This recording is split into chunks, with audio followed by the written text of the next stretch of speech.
Celtic has been very busy in the last few days as the transfer window is approaching. However, in today's video, we have some big Maeda news to go over. We will update you on his current situation and future whilst going over all the latest Celtic news from the last 24 hours. But first, make sure you like this video and subscribe to the channel for more Celtic content.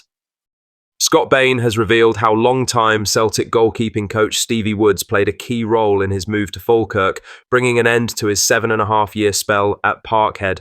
The 33-year-old goalkeeper was unveiled as Falkirk's latest signing on Tuesday, joining the newly promoted Scottish Premiership side ahead of the 2025 to 2026 campaign. Bain, who had found game time limited at Celtic in recent seasons, explained how the move came together through a mix of old connections and mutual respect. He had this to say: "I know John from my time at Celtic and his time at Celtic. I had come to an agreement with the club that I was going to be leaving. Stevie Woods spoke to John and gave him a heads up about my situation, and when I spoke to the manager, and having watched Falkirk and the way they play, I think it was a no-brainer for me that this is a club that I was going to come to," Bain concluded. Bain's relationship with Falkirk manager John McGlynn, as well as Woods' recommendation, appears to have smoothed the path for the move. His departure marks the latest change in Celtic's goalkeeping department, with Kasper Schmeichel and Viliami Sinisalo, and Ross Doohan set to be the main options between the sticks. Bain joined Celtic from Dundee in 2018 and made over 70 appearances for the club. Though he started as a regular, he gradually fell behind in the pecking order under multiple managers. His experience, however, will be a significant asset to a Falkirk side looking to cement their top-flight status. With his move to Falkirk now confirmed, Bain will be aiming to reignite his career at a club where he feels that he can make a massive difference. The goalkeeper's move shows how important Stevie Woods still is, with his work behind the scenes helping players even after they've left Celtic. Now for the main story. Daizen Maeda has provided Celtic with a major boost heading into the new season, declaring his intention to stay at the club and continue his brilliant run of form. The Japanese striker had a brilliant season for Celtic, scoring 33 goals in 51 games. His tireless running and sharp eye for goal saw him pick up several Player of the Year awards.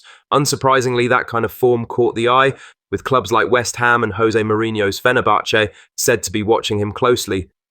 However, Maeda has seemingly confirmed his commitment to Celtic while back in Japan during the off-season. Speaking as a guest of honour at his former club, Maito Hollyhock, the forward made it crystal clear where his future lies. He said, "I was in great form this season, both personally and so with the team. So I'd like to keep it going next season. I am who I am because of my team, Celtic. I'd like to thank my teammates and above all my family for supporting me so far. I'd be happy if I could score more goals next season. I hope the number of goals will continue to increase," Maeda concluded. Maeda's comments will go down well with Brendan Rodgers and the Celtic support, especially after the season he just had. Standout moments included netting the winning penalty against Rangers in December's Premier Sports Cup final and scoring against Kilmarnock to become the first Celtic player since Henrik Larsson in 2004 to score in 8 straight starts at Celtic Park. With Maeda leading the line and bringing his trademark energy off the ball, Celtic's attack will be all the stronger if he stays on for the new season. Adam Idah and Johnny Kenny are the other striker options currently in the squad, but the club may still look to bring in another forward before the new season. Having been given a break by the Japanese national team after early World Cup qualification, Maeda's focus now shifts fully to Celtic. His aim is clear: to push on, score even more goals, and drive the team to further success in the coming year. In other news, Rod Stewart has issued a rallying call to Celtic supporters heading to Glastonbury later this month. Bring the hoops with you. The singer, a lifelong Celtic fan, is set to headline the Tea Time Legends slot at the iconic music festival, and he's hoping the crowd will be in green and white as he belts out his classic hits. Speaking ahead of his appearance, Rod made it clear he doesn't want to see retro leopard print this time round. He said, "No, I think you will probably see more Celtic shirts than anything else in the crowd. I would love to see some Celtic flags," he said. Rod's affection for Celtic is well known, having followed the Hoops through thick and thin over the decades. His public appearances often include nods to the club, whether it's wearing the kit on stage or name-checking Celtic during concerts around the world. This isn't the first time he's encouraged fans to show their colours either. His gigs frequently feature supporters waving scarves and flags in tribute to the singer's football allegiance. With one of the summer's biggest festival crowds set to descend on Worthy Farm, Rod's aiming to transform the scene into a mini Celtic park for the night, and given the strength of the club's support across the UK and beyond, it wouldn't be a surprise to see green dominate the fields of Somerset when the curtain rises. Celtic shirts, scarves and flags, pack them all. Sir Rod's got the mic, and he wants a sea of green and white looking back at him. In other news, Daniel Arzani could be on his way back to the Scottish Premiership, with Hearts reportedly eyeing a deal for the former Celtic winger.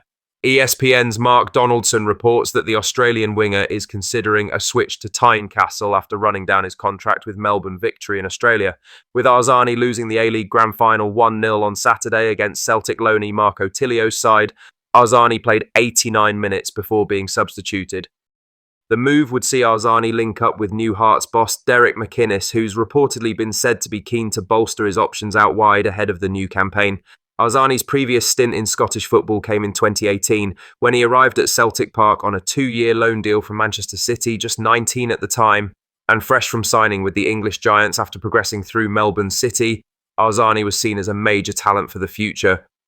However, his time in Glasgow turned into a nightmare. He suffered a serious knee injury just minutes into his debut for the Hoops, effectively ruling him out for the duration of his loan.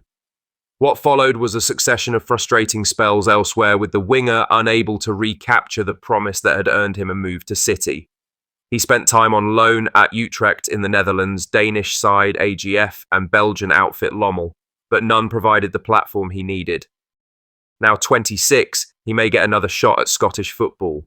Should the move to Hearts materialise, it would represent an opportunity for Arzani to finally show what he can do north of the border, and perhaps remind Celtic fans of the ability that never quite surfaced during his disastrous time in Glasgow. Lastly, Ali McCoist has leapt to the defence of Ange Postecoglou amid mounting speculation that the former Celtic boss could be sacked by Tottenham Hotspur despite delivering European silverware.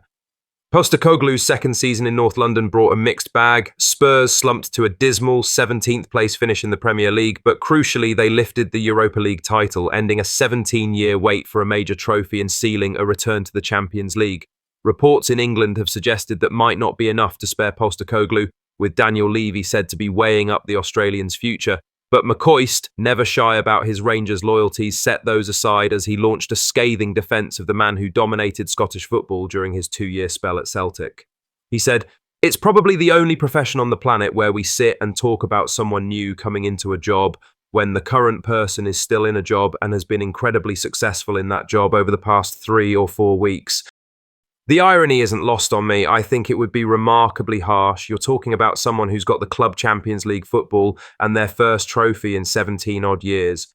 Yes, we all know the league position was shocking, but you could almost see him throw all his eggs in one basket towards the end of the season. I don't care what anyone says. If someone had said, we'll give you the Europa League and Champions League football to any Spurs fan at the start of the season, they are biting your hand off. And that's it. So for me, if he loses the job, and by the way, knowing that club and knowing the way it's run, that's absolutely possible, then that's just the world we live in. It's just the world Tottenham live in, to tell you the truth," he concluded. Postecoglou is still held in high regard by Celtic fans after winning 5 trophies in 2 seasons, including a treble. Postecoglou may no longer be in the Celtic dugout, but it seems the battles he faces in England are no less difficult. And the backing from an unlikely source shows just how much respect he earned during his time at Celtic. McCoist famously joked he'd carry Ange down south himself if it meant him leaving Celtic. But now, with Postecoglou under pressure, the Ibrox icon has shown genuine respect for his former rival. What are your thoughts on these? Let us know down in the comment section below. Make sure you've liked this video and subscribed to the channel for more Celtic content.